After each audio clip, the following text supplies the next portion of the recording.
Hola.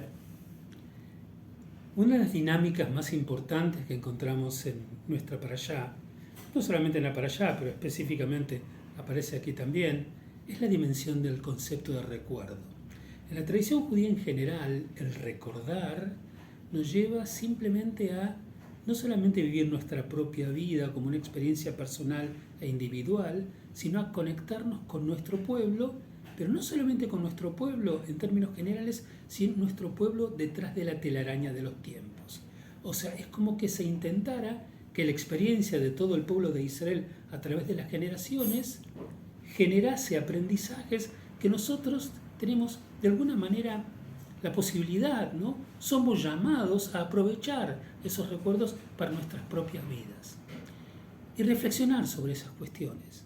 Por ejemplo, muchas veces en el texto bíblico encontramos aquello, recuerda, digamos, la salida de Egipto, recuerda el evento de Sinai, recuerda la entrega de la Torá, recuerda de dónde viniste, recuerda la esclavitud de Egipto, ¿no? En el texto de Pesach de la Agadá recordamos que se dice, valga la redundancia, que cada uno debe sentirse como si hubiera salido de Egipto.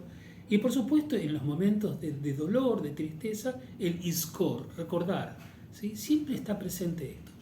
Lo que yo quisiera compartir con ustedes en este momento es que el concepto de recuerdo no solamente tiene que ver con una cuestión de pertenencia al pasado o de pertenencia a una entidad más grande, más importante, superior a la nuestra en los límites de nuestra propia persona, sino que además el recuerdo nos puede dar una dimensión de perspectiva de las características de nuestra vida.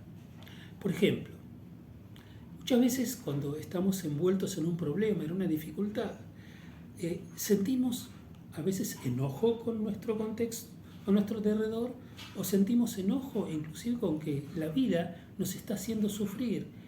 A veces sentimos pena de nosotros mismos, porque estamos tan tomados, tan rodeados, tan poseídos por el dolor que tenemos en este momento, que solo atinamos a pensar en Él. Y Él dicta nuestras pautas y dicta nuestro sentir y nuestro accionar en función de nuestra cotidianeidad, porque estamos cargados de enojo, dolor, pena y por supuesto sufrimiento.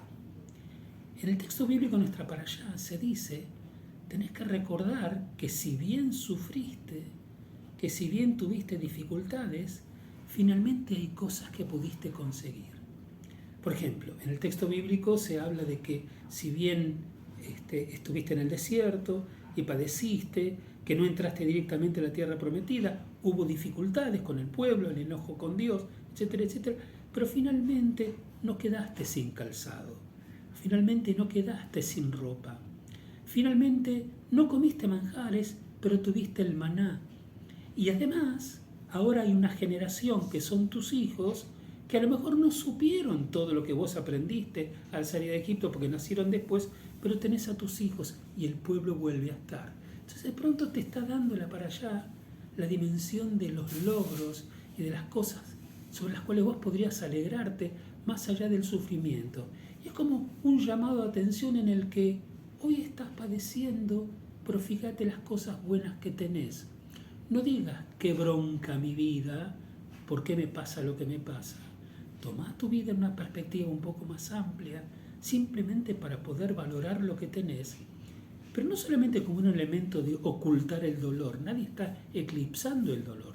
Estás colocando un poco de perspectiva a tu propia vida para que veas que a lo mejor, cada uno tiene su propia realidad, pero a lo mejor no es tan terrible como vos lo estás imaginando. Sí, el problema lo tenés, estás padeciendo por eso y lo tenés que resolver. A veces, desgraciadamente, no hay soluciones para los problemas, pero en este caso la Torah te está diciendo, pensá aquello que tuviste y lo que conseguiste, y dónde estás ahora, y a dónde podés volver a caminar. Por ese motivo, creo que es importante de que nosotros utilicemos la dimensión del recuerdo, no solamente para conectarnos con quienes nos precedieron, sino también para mantener, aún en los momentos de sufrimiento y de angustia, una perspectiva de lo que de verdad es nuestra vida. Tal vez sentimos que estamos perdiendo muchas cosas, pero tal vez si miramos un poco mejor, nos vamos a dar cuenta que hay muchas cosas que no solamente que no hemos perdido, sino que somos felices, ganadores y privilegiados de poder tenerlos. tomemos la dimensión del recuerdo para pertenecer, pero también para ser. Shabbat Shalom para todos.